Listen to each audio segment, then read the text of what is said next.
Pekne za pozvanie, ďakujem veľmi pekne organizátorom a veľmi rada som merala tú cestu z Bratislavy a utekám naspäť, lebo musím byť v Bratislave 6:30, takže tak. A posledného pacienta som vytlačala z ambulancie, že už musím ísť, ale viete, ako to je, obyčajne posledný pacient najviac rozpráva, takže to tak vyhrá. Takže ďakujem veľmi pekne. Minule som vám rozprávala, že ja som tak trošku, máme vzťahové väzby na Trnavu, či už zase od svokrovcov, alebo cez nášho potenciálneho zaťa. Takže ja sem chodím ako domov. Teraz sme hovorili, že aká prednáška, možno, že by pre vás si myslím bola zaujímavá, že ako sa vyberá lekár liečbu pre vás, lebo každý si myslí, no suseda užíva toto, známy bratranec užíva toto, jemu to funguje, mne to, ja čo mám, mi to nefunguje, kebyže mi dajú to, čo má on, mi to zafunguje, že ako sa ten lekár rozhoduje, alebo ako vyberá liečbu. Ono to nie je také samoučelné, že dneska budem dávať tabletky v prvej polovici abecedy alebo v druhej polovici abecedy. Na to sú nejaké pravidlá a ja vás trošku do tej našej kuchárskej knihy zasvetím a vy mi potom poviete, že podľa čoho my vyberáme lieky. Ja keď som začala robiť v diabetológii, tak v podstate boli dva lieky. Jeden zo skupiny metforminov, bikvanidy a potom zo skupiny sulfonylureí a potom prišlo strašne veľa liekov, čiže teraz my máme 11 ATC skupín. ATC skupina je skratka pre nás, čo sedíme v nejakých komisiách kategorizačných, to znamená anatomicko-terapeutická skupina, čiže to znamená, že to je na diabetes, nejaká ďalšia skupina a pod tým sú rôzne chemické látky, a aj tá každá chemická molekula má niekoľkých výrobcov. Čiže my teraz môžeme, my to tak vieme, keď som začala voľakým prednášať ako mladá doktorka, tak vtedy sa začalo používať, že terapeutické armamentárium, čiže to naše, čo my môžeme využiť pre pacientov, čiže tie zbranie, ktorými môžeme pomáhať na to, aby mali lepšie hladiny cukru. A teraz ja už sadnem, dobre, keď budeme takto prechádzať, ak môžem. Čiže teraz už vieme, my to hovoríme, že vieme ušiť, ale to nehovoríme iba my, to hovorí aj svetová diabetológia.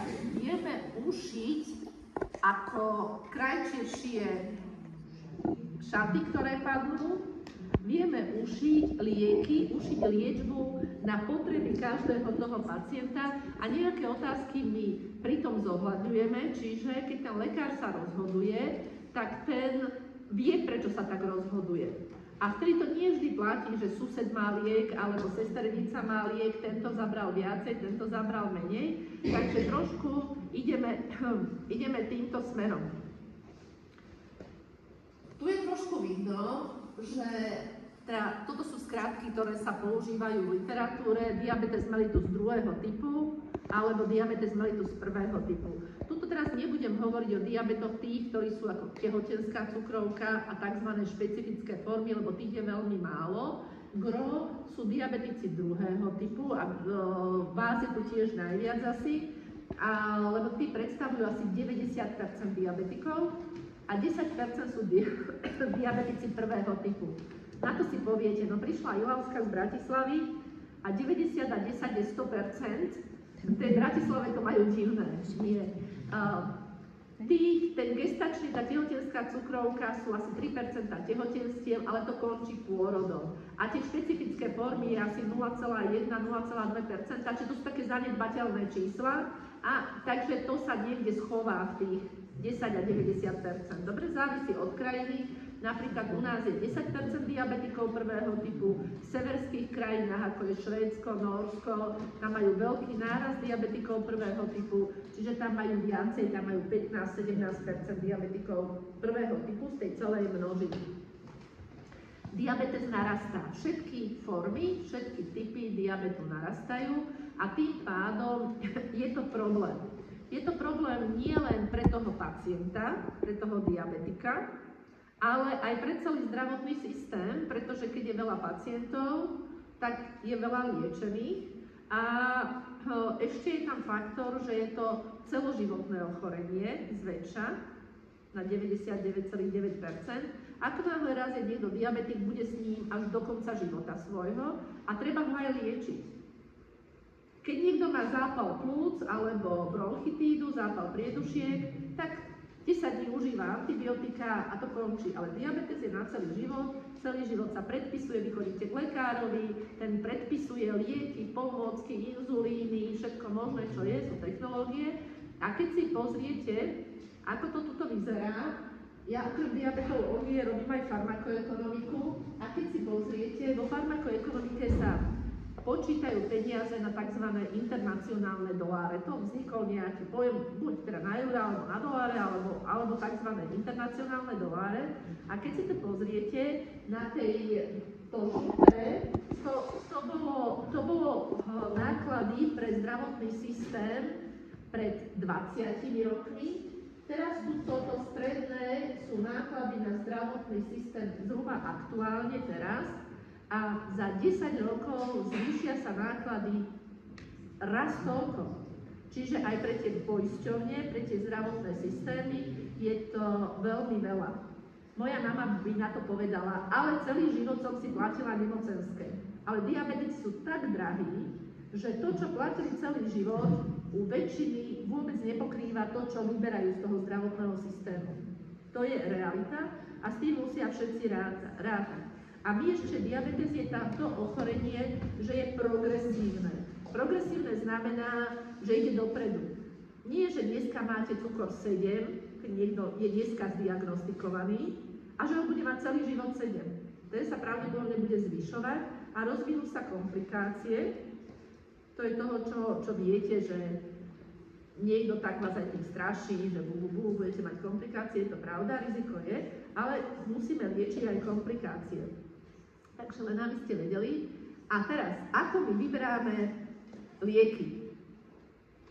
Tu, čo máte, také tie guličky, to boli pôvodne guličky, inak vyzerá liečba z pohľadu pacienta, inak vyzerá liečba z pohľadu lekára, lebo my máme nejaké posledné výsledky vedeckých prác a inak vyzerá to sivé z pohľadu zdravotnej poisťovne. A všetci si to tak medzi sebou musia nejako sa udržať v rovnováhe, lebo kebyže každému pacientovi dáme najdrahšiu kebyže každému dáme poslednú liečbu, ale tá posledná neznamená najlepšia, ale obyčajne je najdrahšia vždy, tak ten zdravotný systém padne. Ale na druhej strane my musíme zohľadňovať aj iné faktory, aké sú a čo tomu pacientovi vyhovuje. Čiže na prvom mieste je to liečba diabetu, čiže tam je ten benefit na diabetes mellitus, čiže to je pre nás prvoradé.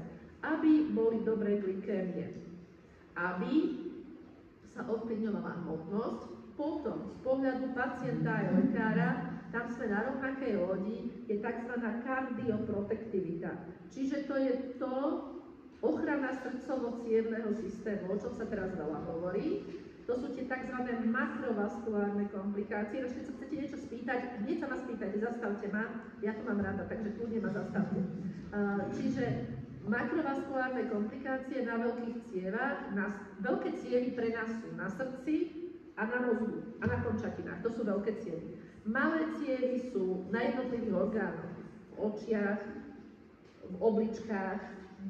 Čiže my rozdeľujeme komplikácie na komplikácie veľkých ciev, makrovaskulárne a malých mikrovaskulárne. Čiže kardioprotektivita, ochrana srdcovo-cievneho systému, ale aj ochrana mikrovaskulárna, čo je to tretie červeným napísané, čiže to je pred obličkovým postihnutím nefropatia, očným postihnutím retinopatia a neuropatia, nervové postihnutie.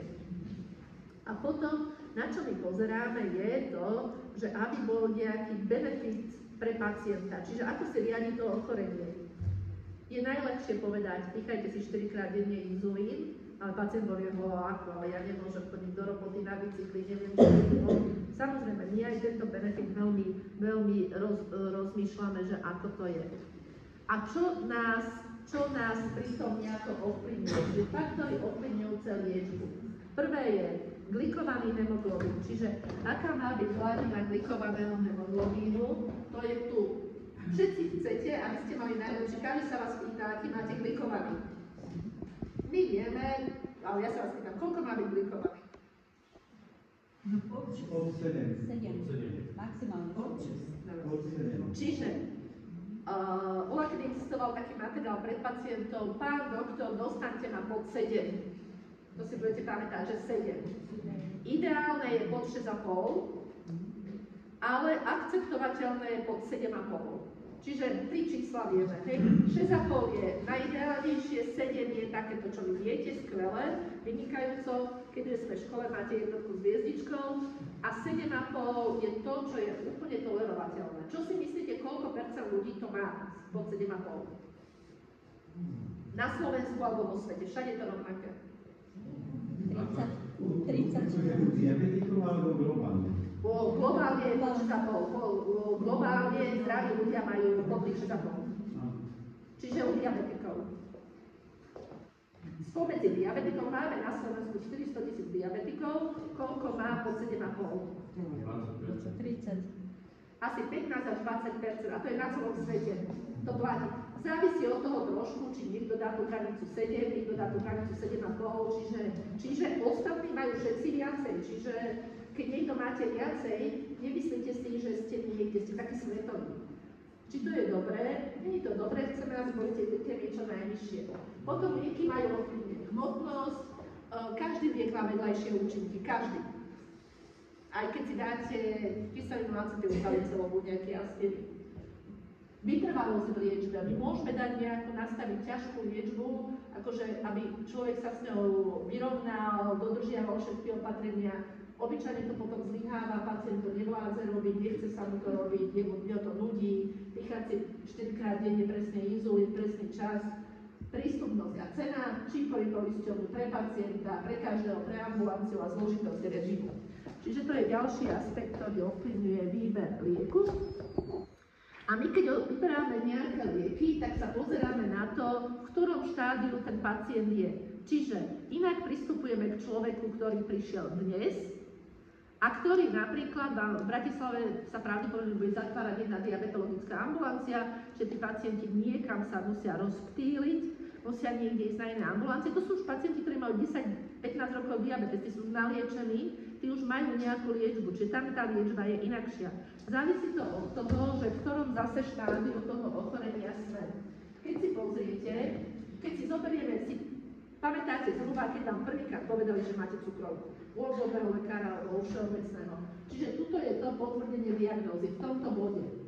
Ale sa odhaduje, že predtým, ako sa potvrdil diabetes, už vyšší cukor bol 4, 8 alebo 10 rokov, alebo aj viacej.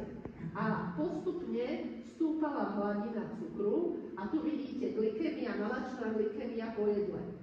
Čiže najprv stúpa glykémia po jedle, je to oranžové, tá stúpa skôr a preto sa neskoro diagnostikuje, lebo kto ide po jedle na vyšetrenie? Nikto v tom čase.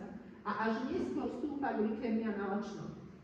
A adekvátne tomu, aby toto bolo, je toto progresívne ochorenie, rozvíja sa, tak takto vidíte, že klesá vylučovanie inzulínu. Čiže to je v procese a toto vidíte vy. Čiže to fialové a oranžové vidíte vy, to tyrkysové, že klesá hladina inzulínu, to vieme my, alebo vieme to aj z literatúry. A podľa toho nastáva vlastne progresia ochorenia, to zhoršenie. Tu máme hladinu inzulínu, ako klesá, tu klesá hladina inzulínu, ale nie len množstvo inzulínu ovplyvňuje, že akú máte hladinu cukru, ale tzv. Inzulínová rezistencia. Asi ste čítali, počuli, a keď nie, tak na hladinu cukru vplývajú dve veci, sekrécia, vylučovanie inzulínu a táto inzulínová rezistencia a vidíte taká odolnosť voči inzulínu a vidíte, že ona postupne stúpa. A podľa toho, či máme pacienta tu, alebo tu, máme iné parametre a podľa toho my vyberáme inú liečbu. Čiže to ovplyvňuje našu liečbu. Že to ochorenie je progresívne, viete, môže spôsobovať komplikácie na všetkých orgánoch. V roku 2022 bol taký konsenzus, nazval sa holistický prístup k liečbe diabetikov. Na prvej strane je to liečba glykémie, to je to žlté. Rovnako ako liečba glykémie, mám skutky, aby sa to mohlo odfotiť, rovnako ako liečba glykémie, to žlté, tam sú rôzne napísané, z čoho sa to skladá, je manažment hmotnosti. My keď u diabetika vidíte, vybavte. Možno sú prísť. Rovnako musíme ovplyvňovať hmotnosť. Keď neovplyvníme hmotnosť, nepodarí sa nám ovplyvniť diabetes. Ja vám poviem, hej. Potom je manažment kardiovaskulárnych rizikových faktorov, to je to fialové, a ďalšie už v súčasnosti vieme dávať aj lieky, ktoré majú aj ochranný vplyv na srdce. No, a teraz čo tam bolo napísané? Manažment glykémie, na prvom mieste bolo napísané, že sa dáva metformín. A na druhom mieste metformín v kombinácii. Čiže vy, keď prídete na ambulanciu a keď nemáte nejakú kontraindikáciu v zmysle vysoké obličkové parametre, zlé pečeňové testy, tak metformín je, my to voláme, liek prvej voľby. Dáva sa metformín. To si poviete, že ten doktor nemá nejakú inšpiráciu, každému dáva metformín. My tiež máme nejakú kuchárskú knihu na základe vedeckých faktov, že prečo to je. Metformín sa dáva prvý preto, určite ho všetci máte, alebo väčšina z nich, je to Siofor, Glucofage, Metfogama, Mirovian, mnohí výrobcovia ho majú, sa dáva preto, lebo znižuje inzulínovú rezistenciu a tam sme hovorili, že stúpa inzulínová rezistencia počas života, čiže my chceme znižovať, lebo inak neovplyvníme hladinu cukru. A potom má veľké kardiovaskulárne benefity, výhody. A okrem toho sú také svetové guideliny, toto sú slovenské guideliny, ale vychádzajú zo svetových, kedy sa komu čo dáva. Najprv to sivé hore sú nefarmakologické opatrenia. Pokiaľ diabetik sa nehýbe a pokiaľ bude, ako mi povedal pacient, pani doktorka, deň bez dobožky si neviem predstaviť, tak na to sa bez tej dobožky sa nedá, každý deň jednu musím si dať, tak tam neurobíme zázrak, keď minus je veľa cukru každý deň. No ale pozrite sa, čo tam je pod tým je. Pod tými nefarmakologickými dieta, pohyb, tam je metformín. Čiže ako liek prvej voľby, to sme si už povedali, a potom prichádzajú do úvahy, a s tým sa za chvíľočku stretneme, s tými slovami alebo skrátkami. Vidíte, tamto oranžové je SGLT2, červené je GLP1, idem zase späť, aby ste sa to orientovali, lebo to je trošku taký graf hustý. SGLT2, GLP1, DPP4, sulfonylurea, inzulín alebo PPR prednostne. Čiže to sú tie lieky, z ktorých my môžeme vyberať. Idem ďalej. Zatiaľ dobre? Zatiaľ všetko jasné, hej?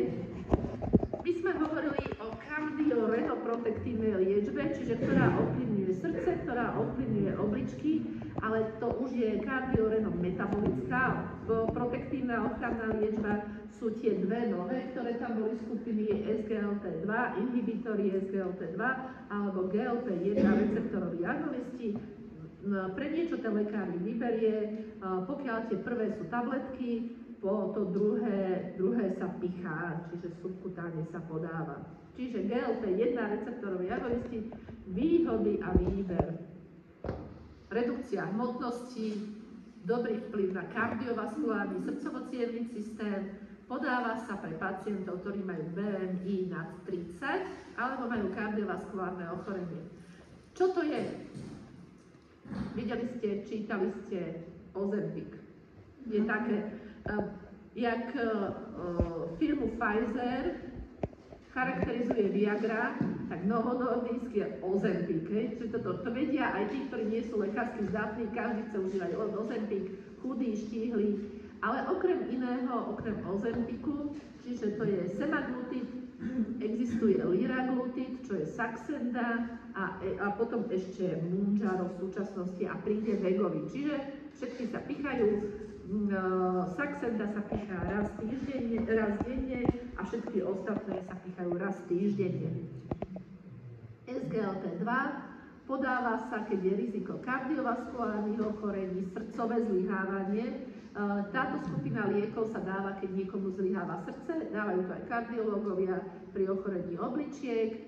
Potom ďalšie skupiny sú, no a či to ste počuli to prvé, aby ste sa vedeli k tomu si povedať, že ja toto užívam, či to užíval.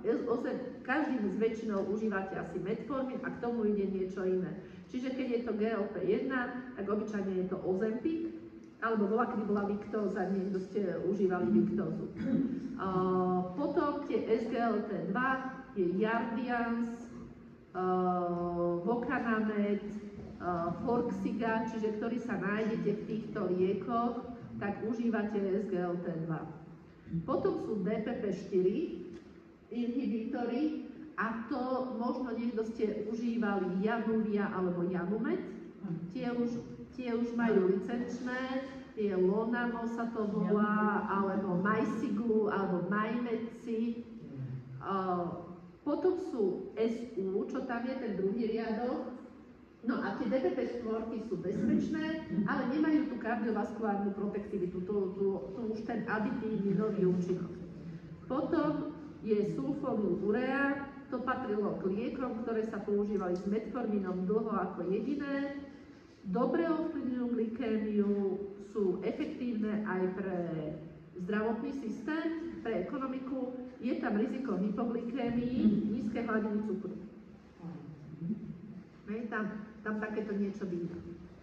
A sme si hovorili, že diabetes je druhého a prvého typu a pokiaľ sme hovorili, že druhého typu sú tie nefarmakologické opatrenia, pohyb, dieta, pri prvom type, a potom nastupujú lieky, pri prvom type základné princípy je síce dieta, ale hneď sa nastupuje inzulín. Čiže ak ste tu niektorí, ktorí máte prvý typ, tak inzulín a obyčajne hneď sa ide na tzv. Intenzifikovaný inzulínový režim, čiže 4-krát denne inzulín sa podáva.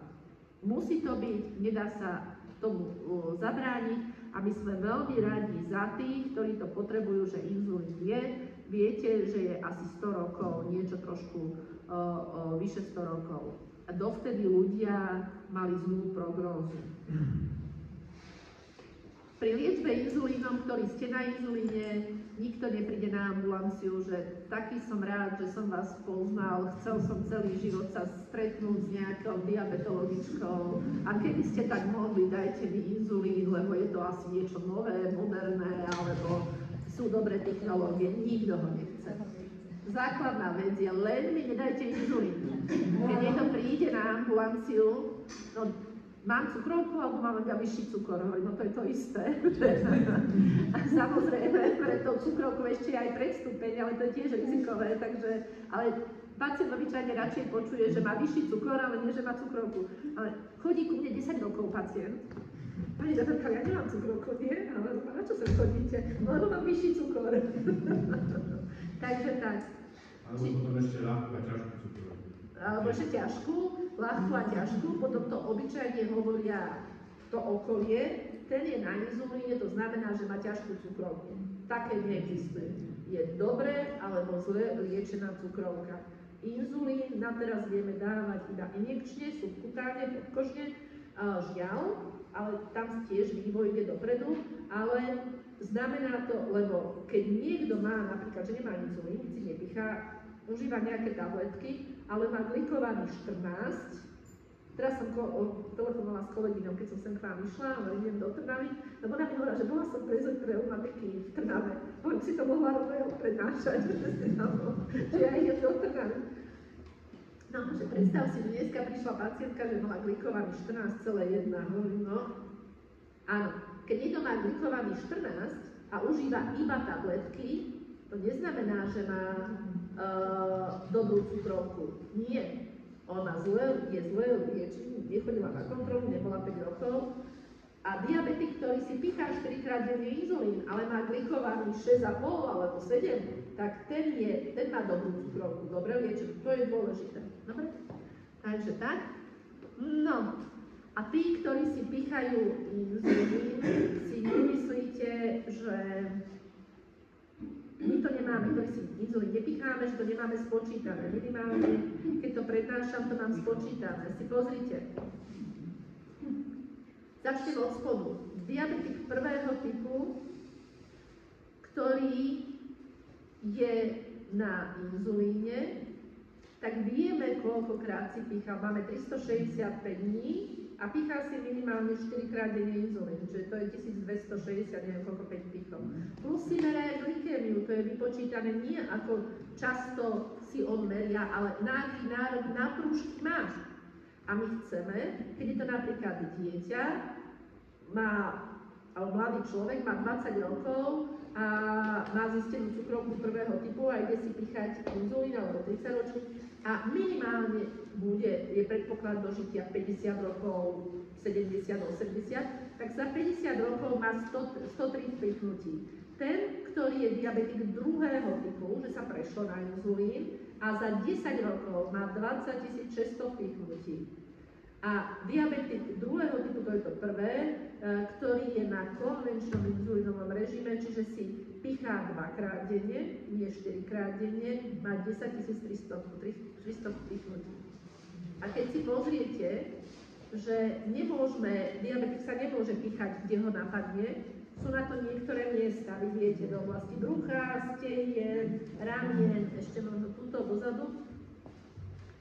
A plocha človeka je 1,7 metra štvorcového, keďže nás rozložia, tam sa počíta medicínsky priemer je 1,73 a na podanie inzulínu slúži iba 0,4. Čiže to je malá plocha, kde musíte, a tí, ktorí si picháte častejšie inzulín, povie, že sa vám tam vytvára také hrčky, tá lipodrystrofia. Čiže musí sa to šetriť. Dobre. Kedy sa doporučuje, diabetik prvého typu nemá na výber, ten musí ísť na inzulín hneď. Čiže diagnóza sa zistí dnes a dnes prechádza na inzulín. Tam nie je odkladný účinok. U diabetika druhého typu platia dávno určité pravidlá.